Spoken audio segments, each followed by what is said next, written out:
welcome to this Rendezvous Southeast Asia, the second event. For those of you who did not participate in the first rendezvous, which we held earlier, you might be asking, why is REN21 convening this? You know, we're not a Southeast Asia organization, and you're correct.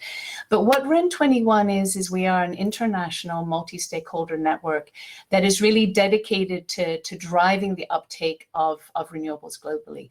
So our mission, REN21's mission, is to amplify the voices that are out there, to bridge from the global to the regional, down to the local, and to really strengthen the existing renewable energy community and work with partners in the region to build up those communities, to build up those community of change makers, build up those communities of knowledge.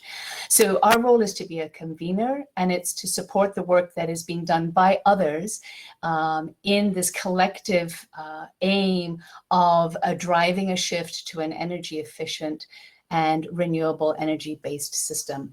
So like working, for example, with partners in the region, like ETP and CASE, as we're doing in this Rendezvous series. So this event is really in your hands, the people in the region, the people who are working on the issues, who have the questions, who have the knowledge. We're here to help convene and bring everybody together. And we really look forward to hearing what you have to say to us, to each other, so that we can really share and learn and really build up this community to drive the energy transition. So I now hand it over to Crid, who's going to give you a little bit of overview. Crid, the floor is yours. Thanks. Well, imaginary, right?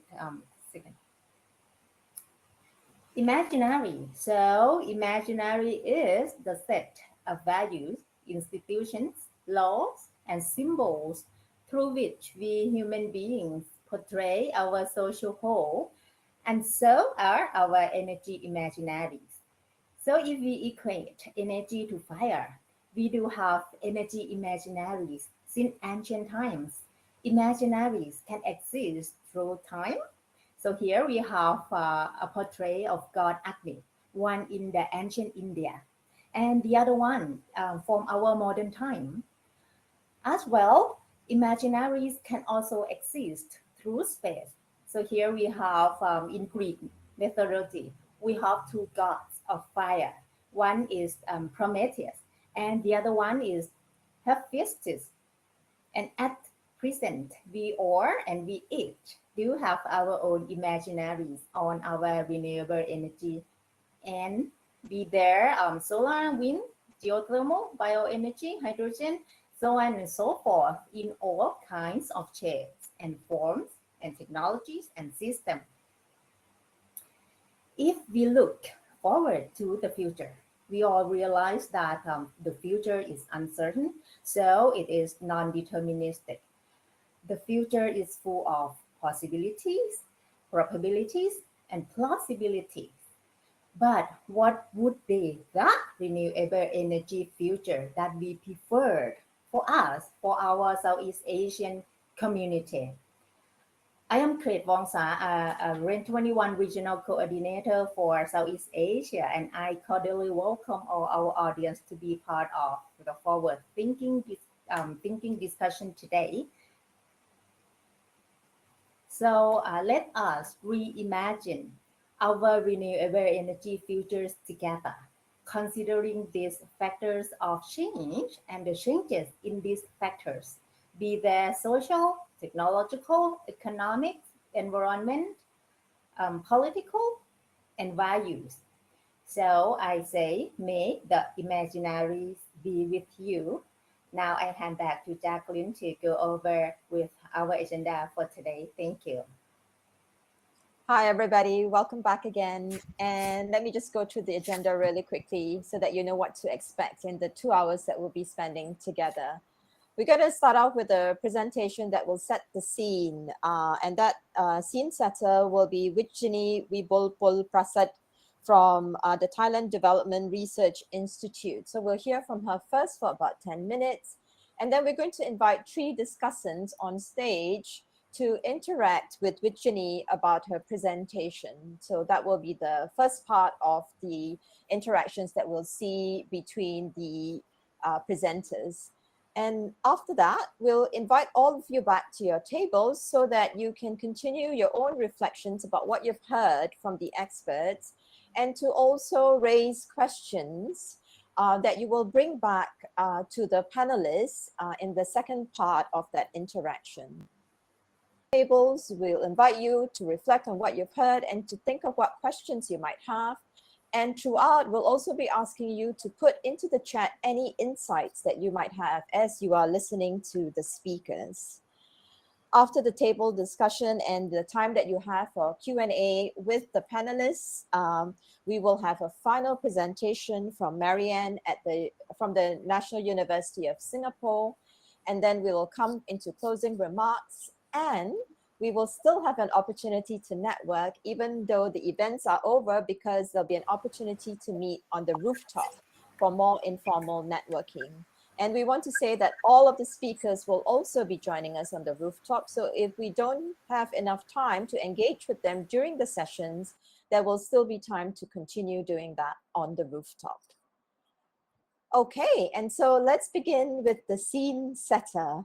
And let me just invite Wichsinee Wibulpolprasert from the Thailand Development Research Institute on stage. And Wichsinee, if you could turn on your camera.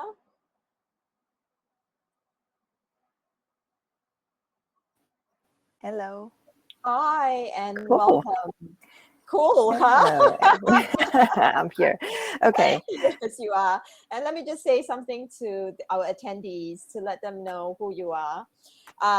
Wichsinee is a trained economist and she loves data. So she's going to be the absolute right person to present for us today disruptive energy technology scenarios in Thailand. So let me hand over to you now, Wichsinee. Thank you. So let me share my screen real quick. Is it on?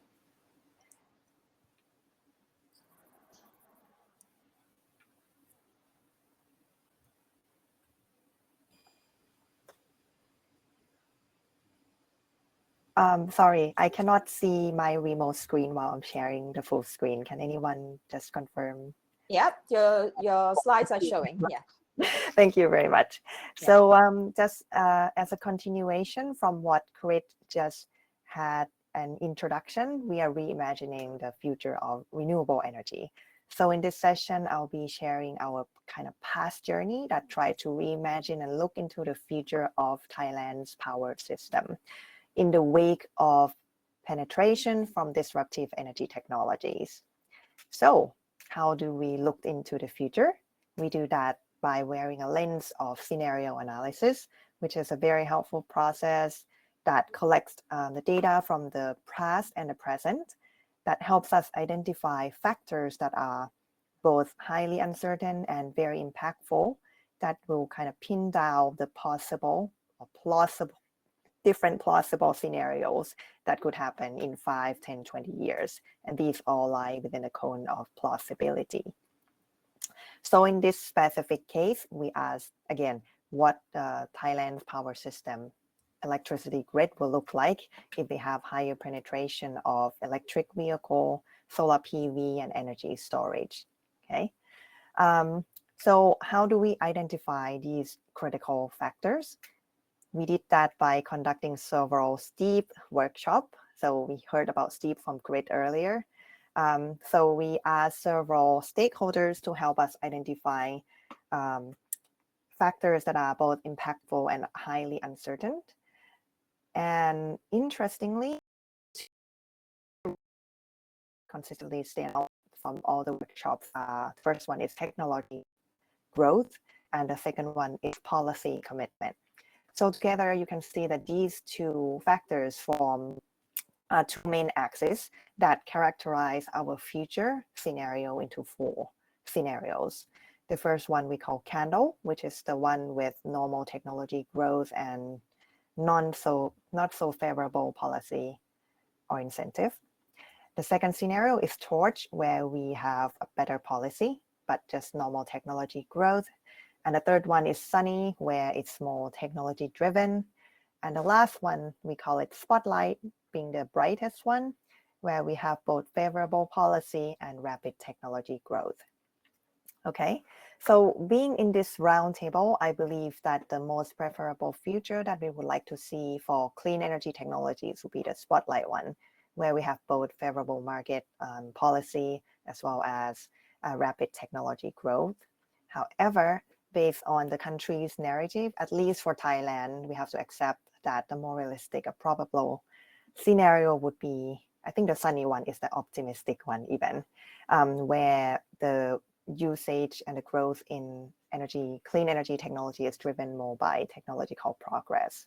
So why do we think sunny is more probable?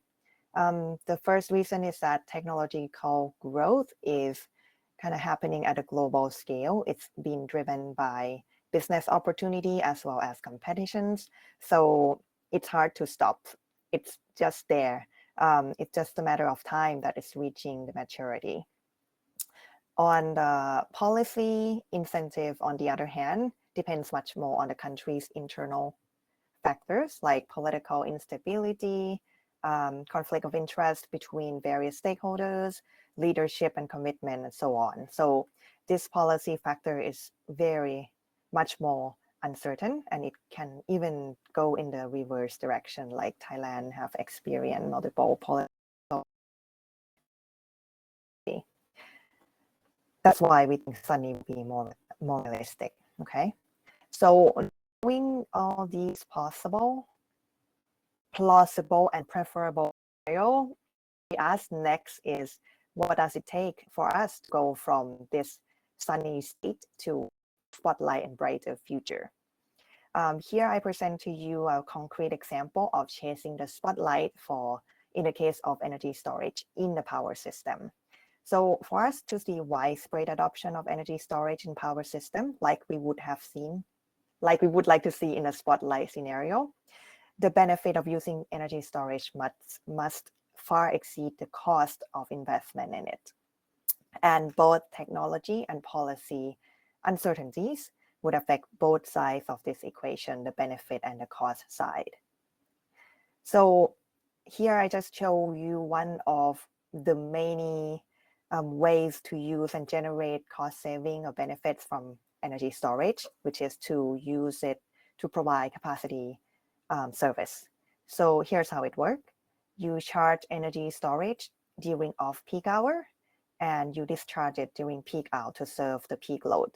By doing so, this power system can avoid building some new power plants to serve the peak load demand, right?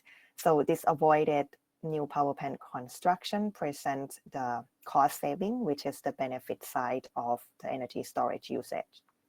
On the cost side is simply the investment cost, the maintenance cost, and the charging cost for energy storage. So if you put the cost and benefit together, they kind of determine the profitability of this investment. Like I'm putting a hat of an investor here. If I would like to invest in energy storage for this particular application, is it going to be worth it? We look at the net present value or NPV value in the bottom chart here. It's the y-axis. And the x-axis is just the cost of the energy storage. So here is the kind of financial modeling that we did using as much real data that we can find as possible. Current price of energy storage about $200 to $250 per kilowatt hour. We can see that the NPV of this storage usage exceeding zero soon and easily. That means this application and investor in Thailand, it has a potential to be profitable soon. So looking bright, it's having a bright future. With a one plot twist, none of this is happening in Thailand, and I haven't heard any of discussion about using energy storage for capacity service in Thailand just yet. That means the revenue side or the cost saving side could not be materialized. While we start seeing this application from energy service in many markets around the world, especially in Europe and America. So what does this story tell us? It exactly help us see the gaps between different scenarios that we could be reaching. For example, for us to go from the status quo, which kind of like candlelight-ish scenario, to a sunny state, we need obviously technological progress to push the cost of energy storage down. However, we also need an initial market for procurement mechanism for capacity service, according to the previous example. So because if we don't have market or procurement mechanism, that means the benefit part of the energy storage equation cannot be materialized.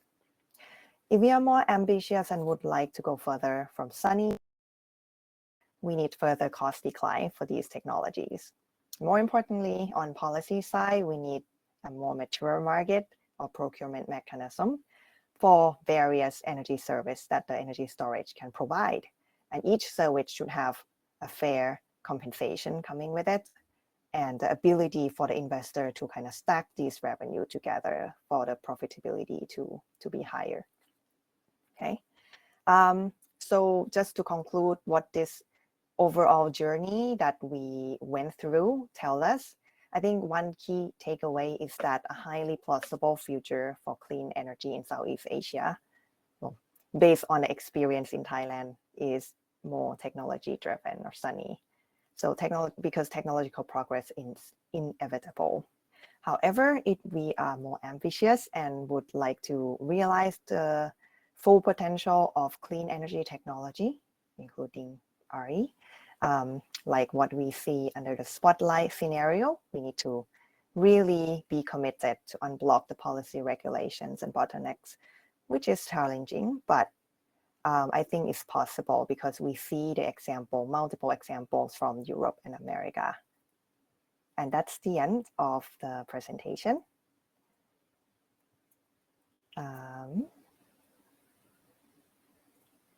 Okay. Thank you, Wichsinee, for setting the scene for the rest of the discussion today.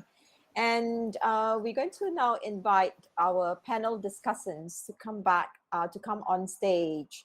So let me invite Tharinya Supasa, Nhien Ngo, and Luky Yusgiantoro to join us on stage. And Wichsinee, I'm just going to invite you to remain on stage as well so that the discussants can interact with you.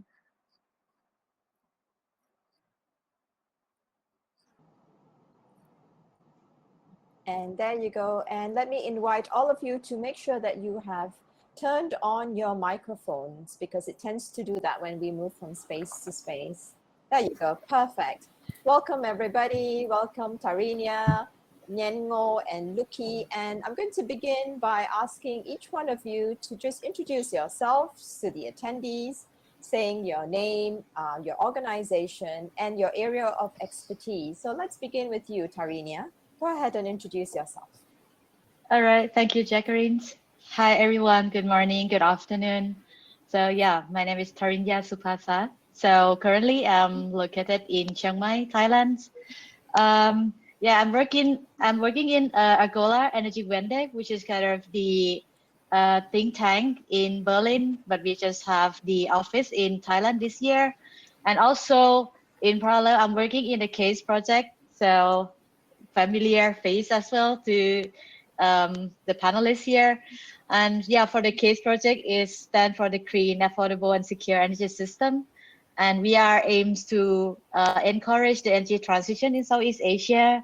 And my expertise area is about, well, I can claim myself to be good, at least in energy modeling for ASEANs, and also with the long-term energy planning, at least. Yeah, before I joined AGOHA, I worked in the ASEAN Center for Energy. So also responsible for the making like the long-term planning and data for support the ASEAN country as well. Thank you. Thank you, Tharinya. Back to you, Jacqueline. Yeah, and Nhien, let me invite you now to just say a couple of words to introduce yourself. Yeah, thank you, Jacqueline. And good morning and afternoon, everyone.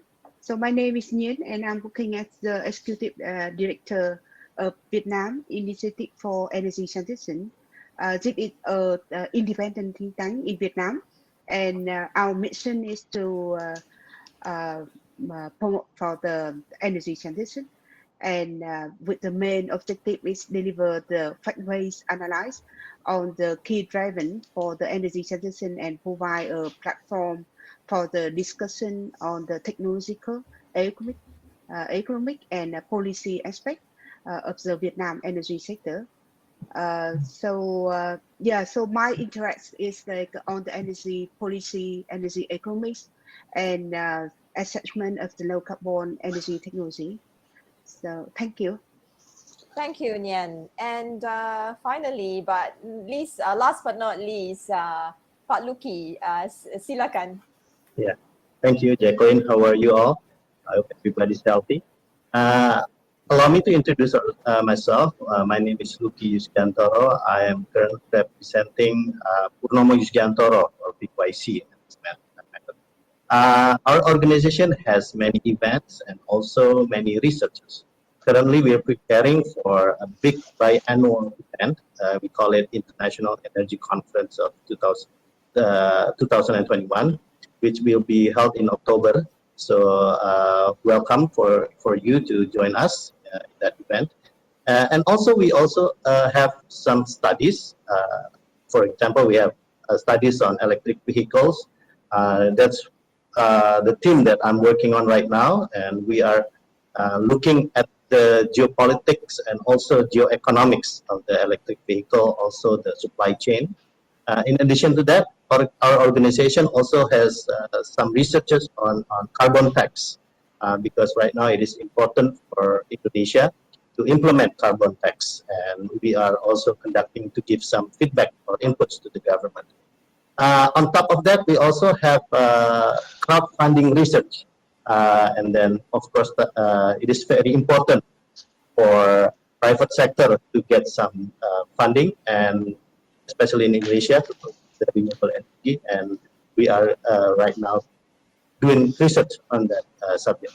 So that's our brief introduction, Jacqueline. Thank you. Terima kasih, Pak Luky. Okay, thank you very much for those introductions. And I want to invite all of the panelists to begin by thinking about your response to Wichsinee's presentation. And so building on her presentation, how would you imagine our renewable energy futures? So what we've heard from Wichsinee is some disruptive energy technology scenarios, specifically in Thailand. And how about you, either from the context of your own country or for the region? What are you imagining is our renewable energy future? And Nhien, let me begin by asking you that question. I think for the future scenario for renewable energy in Vietnam, it's going to be like, I think I can see it's going to be like a very quick, at least in the last 3 years. And so in the last 3 years, Vietnam power system experiencing the rapid development of renewable energy. So we're starting from the very humble number of the 86 megawatt of the solar power and 153 megawatt of the wind power by the end of 2018. Then the renewable energy sector has had big leap in the 2 years. So by the end 2020, the solar installed capacity have reached like 16.5 gigawatt. That means 20 times compared to 2018, which is include solar farm and solar rooftop, and plus 500 megawatt of the wind power. So it's in total is accounted for 25% of the total system capacity. So it is expected that by the end 2021, this year, then there will be like 6 gigawatt of the wind power to be operated. So that is dramatically changed and triggered by the feed-in tariff. Although it's not expected to continue with the same growth rate in the future, but it have momentum for the energy transition toward the clean power. My next technical point is offshore wind power could be the next key driver for the renewable energy development in Vietnam, and I think in the Southeast ASEAN as well.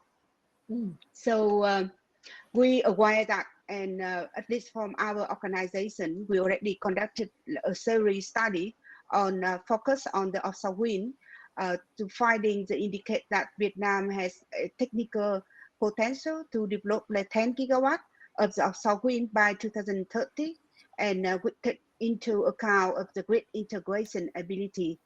And we see that in the future, Vietnam will have at least from the PDPH, the power development planning for the next 10 years, then we see the power capacity mix is about 26.6% from the variable renewable energy by 2030.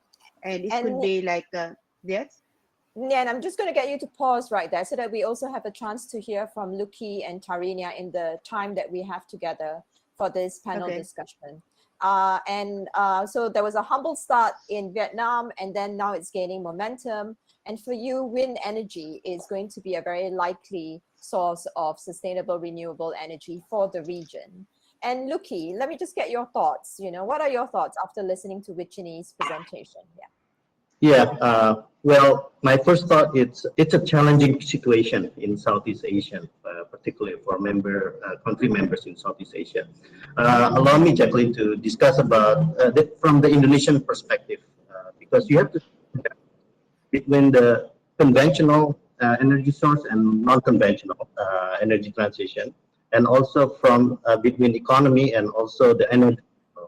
For example, in Indonesia, we have ambitious target. In 2017, the Indonesian government said that by 2025, 23% of all the final energy consumption is born from renewable energy. Very challenging situation. As a matter of fact, right now in Indonesia, for electricity sector itself, we only accomplish only 13% using renewable energy. And that doesn't include all other sectors such as transportation sectors and industrial sectors, etc. So we have very, very much challenge, and particularly in Indonesia, to meet the Paris Agreement target in 2030. Indonesia has a target to have to decrease the CO2 carbon by 29% of the business as usual by using our own effort, Indonesian effort. But we expect to have 41% of the business as usual, a decrease in CO2 by using international assistance. So we have ambitious target in 2030 to meet the Paris Agreement. And also we also have a target of net zero emission by beyond 2050. But the government right now is trying to expedite to 2050 or to reach that net zero emission. In terms of renewable energy itself, we are relying so much on geothermal. We are the second biggest geothermal producer in the world after United States. And also we're also the largest biofuel. So we are trying to produce biofuel. But of course, it's a challenge these days with the COVID and also the economy that is going on. So it's a challenge to push that forward with geothermal, also biofuel. As a matter of fact, with geothermal, the challenge is the exploration side because there's risk into it, and ADB and other international institutions is assisting to have higher geothermal for renewable energy. Okay, and let me just freeze you there. Thank you, Luky, for sharing the very challenging situation that Indonesia is experiencing. And also, it seems like you're also looking at the opportunities that both geothermal and biofuel provide for that transition, for that energy transition. And Tharinya, just building on what both Luky and Nhien have said, what is your response to Wichsinee's presentation? Okay, thank you, Jacqueline. I think my response to Wichsinee is 100% agree, support, 1,000,000% I can give her for that. Now we wish the government would also do 1,000,000%, right? Yes. Yeah. And then you treat me later. No, I'm just kidding. No, I mean, like in Southeast Asia, we are kind of, the land of blessing with, let's say, solar, and wind is perhaps in some country. And when we are saying about, okay, let's come with the opportunity for the solar power, so it's kind of not beyond our imaginary, because not all countries in the world that you can wash your clothes in the morning and then afternoon it's already completely dry. Not all country I can say that in the world, but here is a very high potential for this kind of the natural resource, let's say. And if I can say from what Wichsinee presented, and also from like the project that I'm currently working in, and now in Case and also in Agoha. So I still can see solar and wind will be kind of the in spotlight for maybe in the midterm. But probably if we need to increase more capacity of solar and wind, but the next questions is how we can manage the system, because you will see a lot of example in some country already about, okay, we inject a very fast increase of solar and wind, but then the system is fails to accommodate all those generation because what? Because the infrastructure is not ready. Yeah, I mean, in terms of the resource, no question on that, but the question is about money. In Southeast Asia, like, hey, do we have money enough to, expand those capacity to everyone in the affordable price? So yeah, that's we need some, how to say, like effective policy, as Wichsinee mentions. So the policy that people can, access to the money, to the investment enough for the RE, and also the infrastructure, like, revamping, and also the process as well to normal people like us to have our own generation in our house and without very complex process. And the last one is about the maybe need to fix the long-term contract with the conventional power plant that the government did for, I don't know, ages. No, sorry, I didn't say that. 20 years or 30 years. That's my initial response. Thank you. Back to you, Jacqueline. Thank you, Tharinya. And so it's also the thing about infrastructure, right? And the investments that are needed and necessary for making sure the infrastructure is ready, even when we have renewable energy sources. And Wichsinee, I just want to give you an opportunity right now. You've just heard from Luky and Nhien and Tharinya. How would you respond to these challenges and these opportunities that you've heard them also talk about? So I think different country, like you said, or somebody said at the beginning, that Southeast Asia is very diverse. And I think different countries have their own trends and projections and different struggles that are specific to the country. What I found interesting from Nhien's story on Viet Nam, that start off with a humble renewable energy share, and now it's rapidly growing.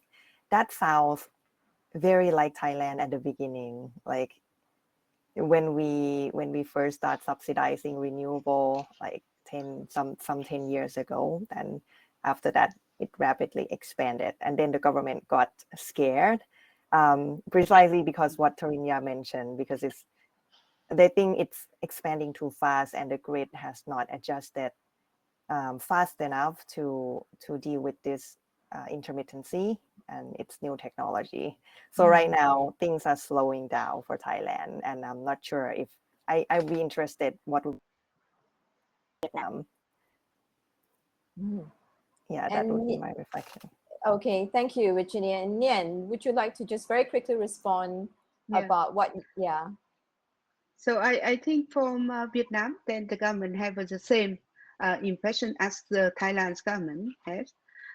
So at the moment, but however, the good thing is they're not stopped to the slow down the development of the university, but they also like think about more advanced on how to expand the grid and how to control the demand by the demand side response solution they try to increase the flexibility operation of the existing plant and use the market mechanism to control and to better observe renewable energy in the power system.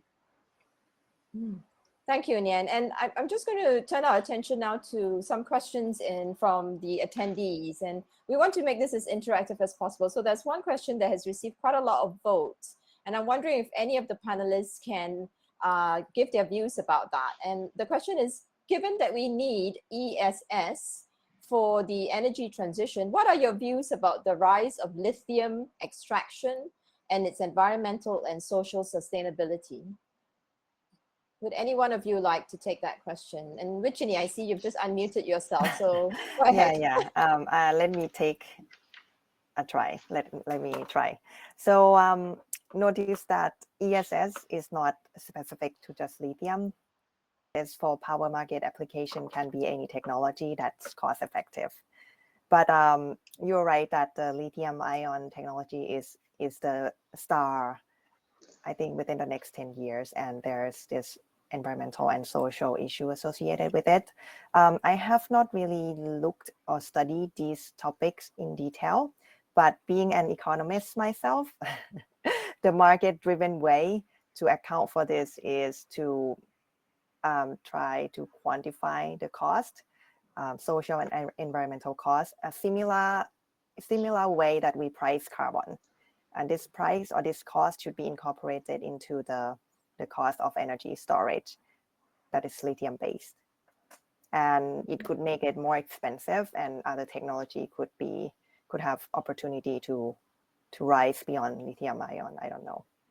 Okay. And so quantifying the cost. And in the 1 minute that we have left of our panel discussion, Tharinya, Luky, or Nhien, do you have any responses to that question about lithium extraction? Yeah, I think for the solar. Luky? Okay, Luky, Go ahead. Oh, sorry. Yeah. Of course, Indonesia has been relying on extractive industry in the past. And however, in the future, we're not only focusing on the extractive industry, but we are also trying to evaluate the added value to that industry. For example, the mining industry in Indonesia, we are expanding on the downstream side. We are asking the extractive industry to also build smelters and also the downstream. So we're looking the value added of the extractive.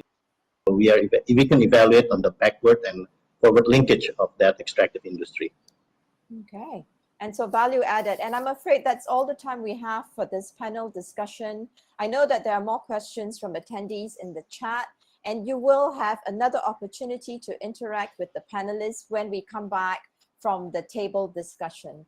Let me just thank Luky, Nhien and Tharinya, and of course Wichsinee for setting the tone for the rest of the day today. So this is the part where the speakers are going to interact much more with the attendees from the floor. And I know that there are several questions already in the chat. We are going to begin with questions that we already have in the Q&A before we take any more new questions. So just checking, let me have a look at the questions.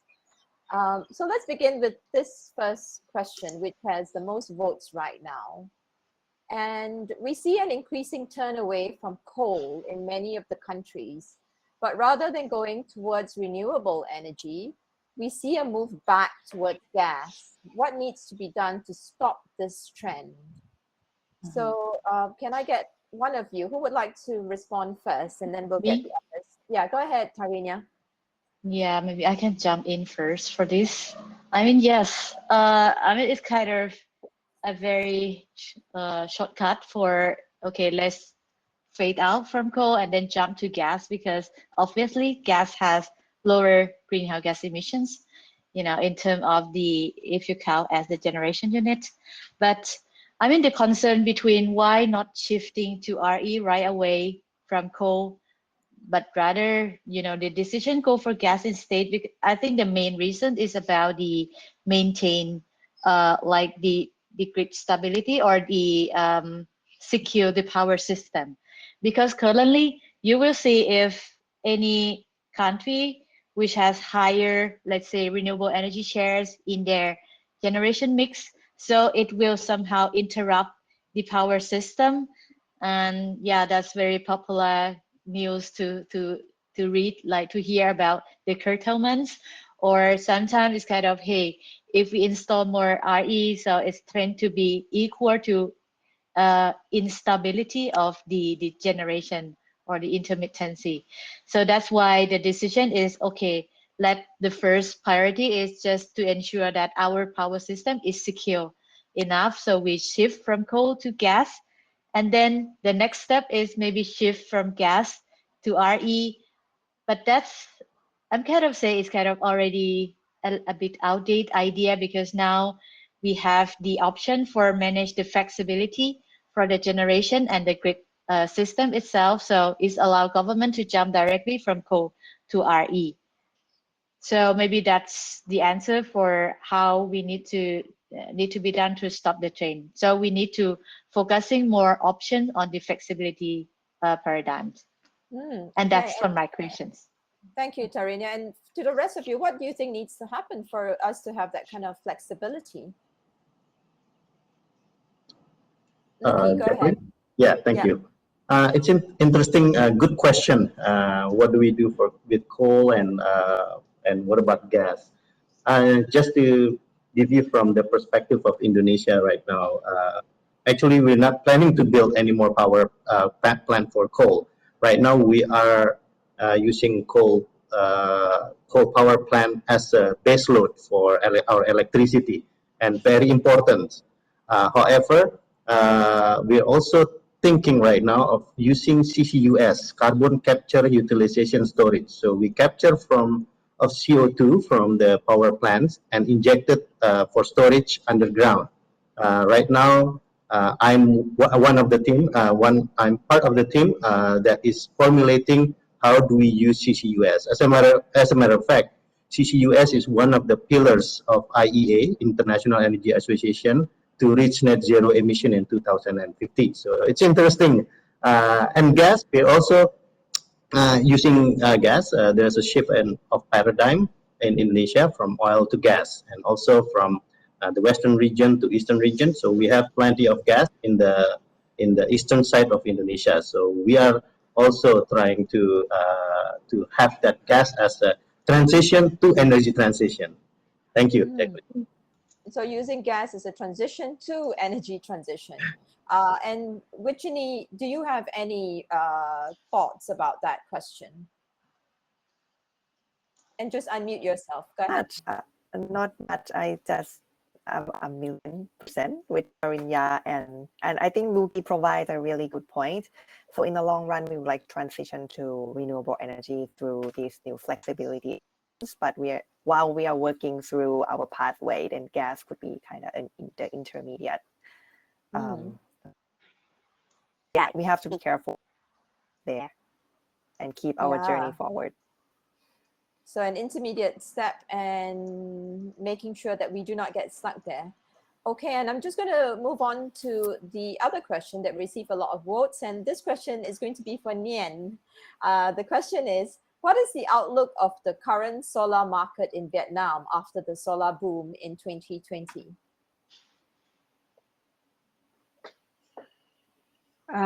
Yeah, I think for the future of the solar development in Vietnam is going to be more on the Einstein is still growing, and it's going to be more on the combination between the small hydropower together with the floating solar. Yeah, and for the rooftop solar, then the people will be, the investors still very interested in the solar rooftop in the industry park on supermarket. So I think it will be like turn to the another. So we have the government set the target is for the next 10 years. It's going to be like 2 gigawatt of the solar. So it's not like a very huge number, but it still have some like development moving for the solar.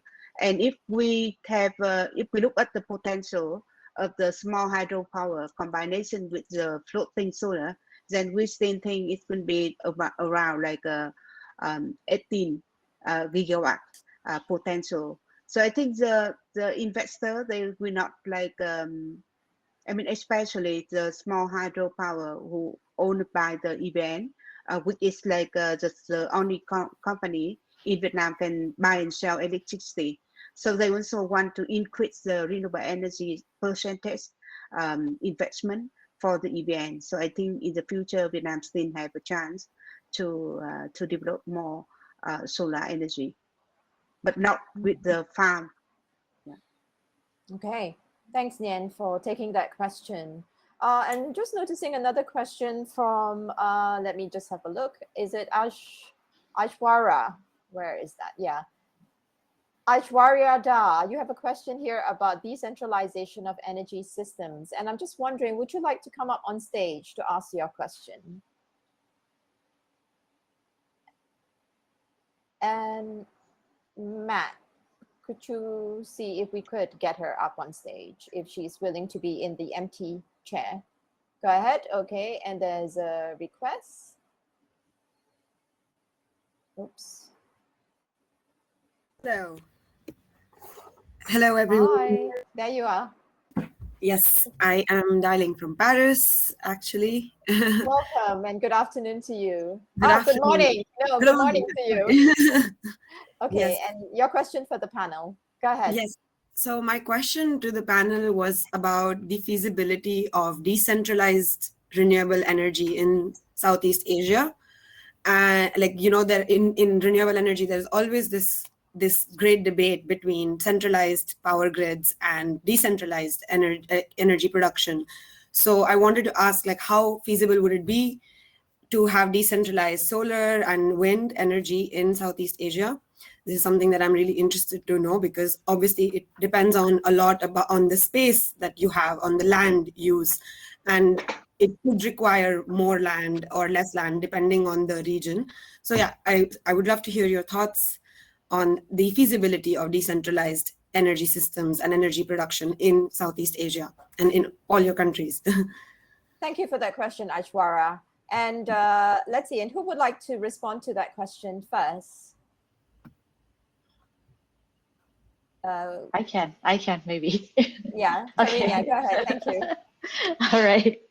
I mean, in terms of the decentralization system, I mean, obviously it's feasible. I mean, the reason that we say that, because I mean, we have so many case study in the other country, and then we know that in terms of technology, in terms of infrastructure, is allow us to do already. But if you ask in the content of Southeast Asia, so rather than talking about the technology or the infrastructure options, we kindly talk about the policy now. So maybe for the policy, yeah, I mean, the convinced policymaker, perhaps we need to create some impactful evidence to convince them, and also try to convince the society. Let's say, maybe start from the information or the data that we have, try to make people to understand the option that they could have and the right that they should have, you know, and then maybe some voice can be reflected to the policymaker to aware more about, hey, okay, the other country can do already about the decentralization. Maybe it's have to come up with the option for the liberalization market. And then maybe it's time to our country or our region to think about that. And yeah, I mean, if the question about the ASEAN's content, then I will push my spotlight to the policy. And yeah, that's my answer. Maybe the other speaker would like to jump in as well. Thank you, Tharinya. And who's got a different thought about that? Either Wichsinee, Luky, or Nhien? Yeah. What are your thoughts about that question? I Well- can add quickly. Yeah, go ahead, Wichsinee, you and go. then Luky. We'll get to you next. Okay, just to add quickly on Tharinya, definitely the other side of the equation. But like, if you ask about feasibility, there are many aspects of feasibility. If you look at just the investor point of view, I can tell you that in Thailand, solar rooftop is feasible financially, especially for industrial and commercial electricity users. So if the rule and regulations and the policy allow them to put up solar rooftop easily, then it's feasible. That's to make it more concrete. Okay, thank you, Wichsinee, for that. So it is feasible. It can be feasible. And Luky, what about you? What were you going to say to that question? Well, I think Indonesia has the almost similar experience with Philippines. Indonesia has 17,000 islands, so we need decentralization of electricity. We only have integrated system electricity grid for Java and Bali, and the rest of them are all independent. However, the challenge if we want to establish renewable energy is that, again, the financing side and also the reliability of that energy source. And that's important. I think the battery technology will play important role in having this concept. Thank you. Thank you, Luky. And thanks, Aishwarya, for that question. And let me invite you back to the table. So you'll need to just turn off your camera. There you go. Thank you. Lovely question. And thank you for those answers. I'm going to now invite Daniel to come onto the empty chair and ask his question. So Daniel, come on stage.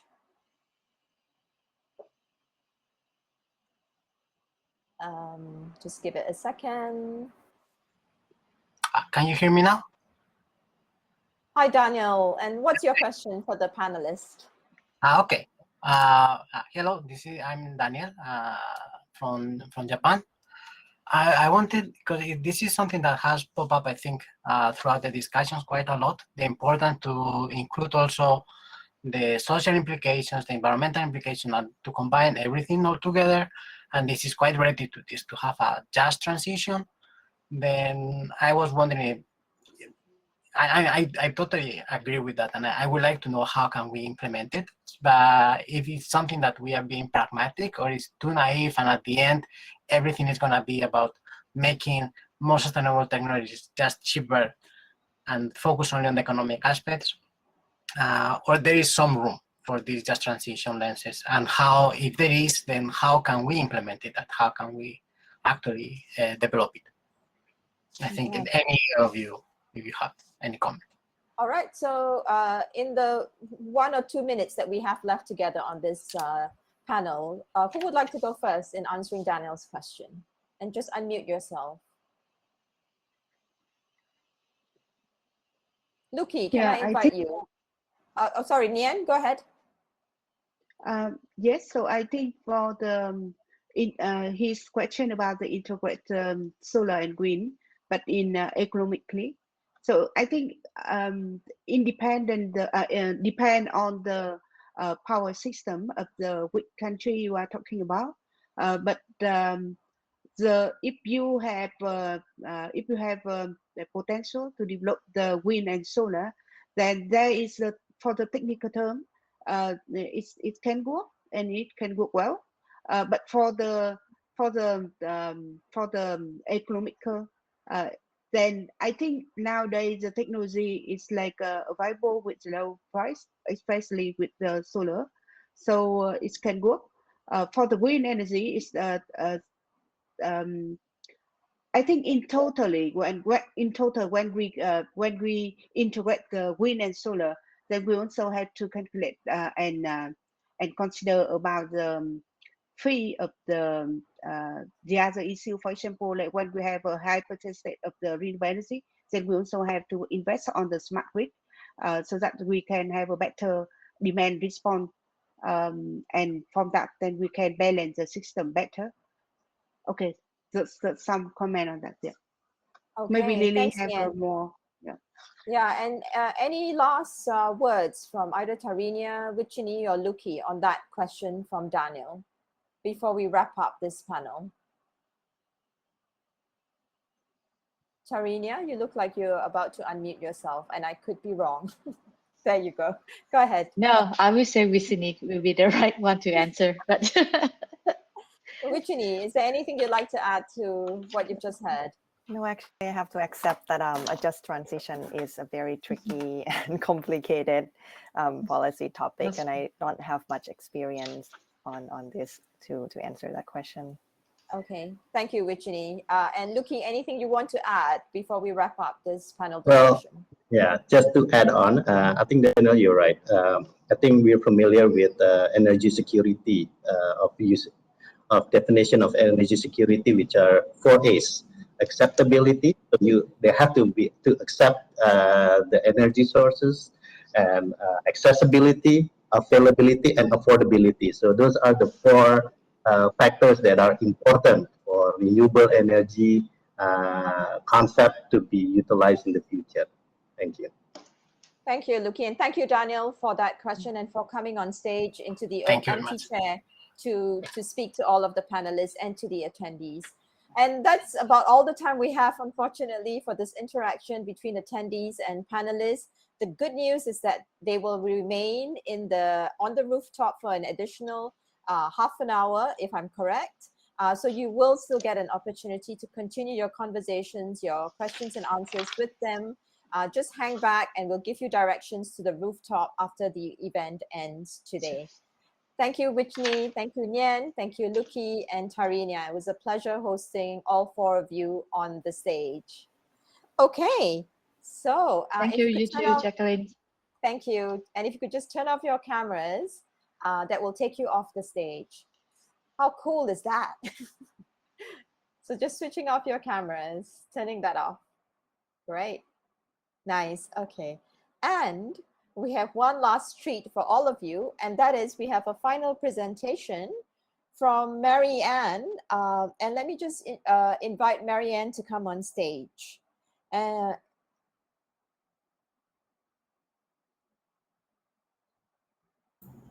Nice. Hi, Marianne. So let me just say a few words to introduce Marianne Franco to all of you. Marianne is a research fellow at the Energy Studies Institute at the National University of Singapore. And her current research focus is on how energy-poor communities adopt clean energy technologies. Marianne's going to do a final presentation and leave this event with some questions for us to continue reflecting on beyond this rendezvous Southeast Asia.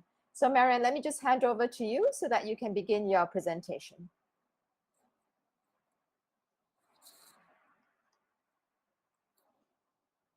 See my screen?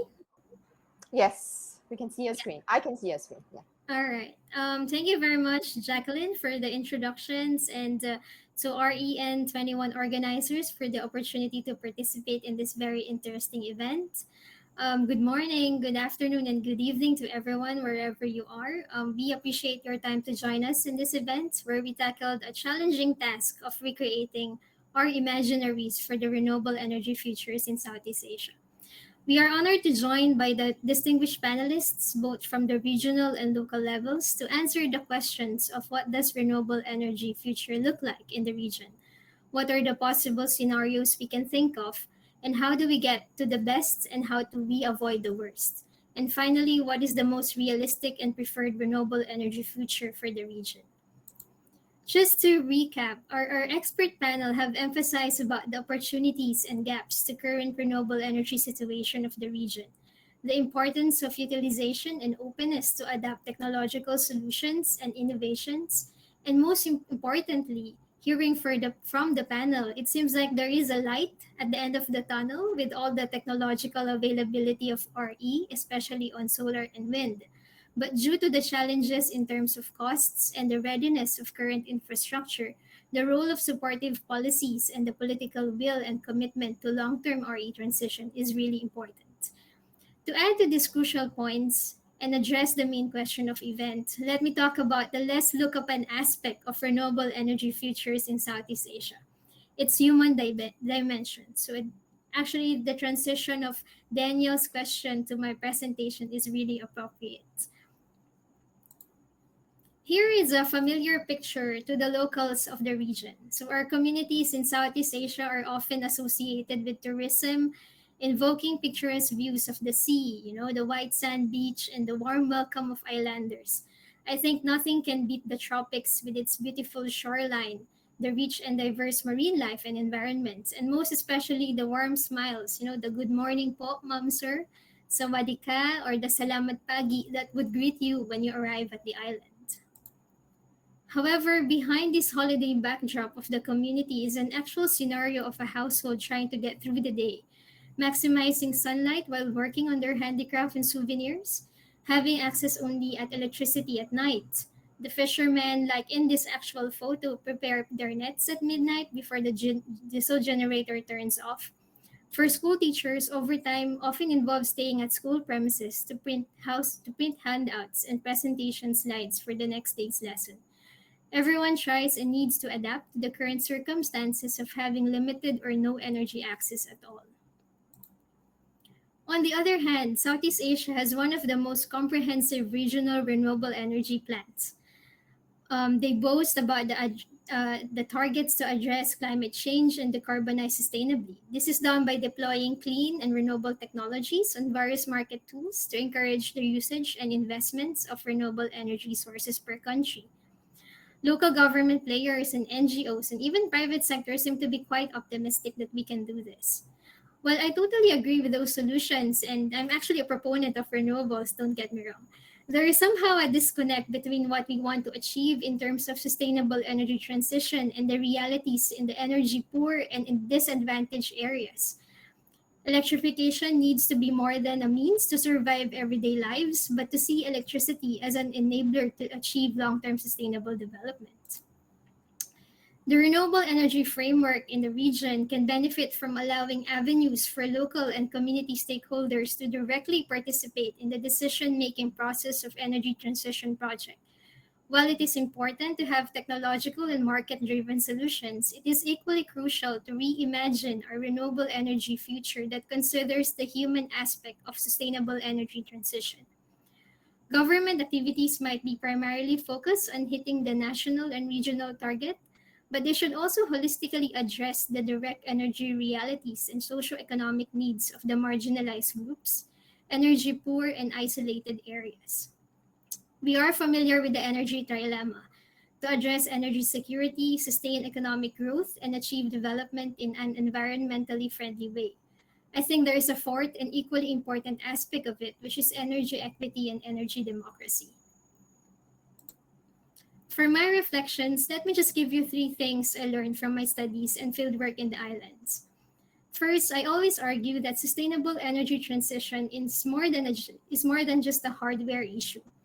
Long-term transition to renewables cannot just be addressed by simply deploying technologies to the communities and assuming that people will continuously use them. Any clean and renewable energy intervention should also invest in the people who will use and adopt these technologies. Second, renewable energy framework should define what electrification is. What does having energy access mean actually? Is it having 4 to 6 hours per day for their basic energy needs, or having equal access to power to improve their everyday lives? Finally, the role of women and indigenous groups should be emphasized and highlighted.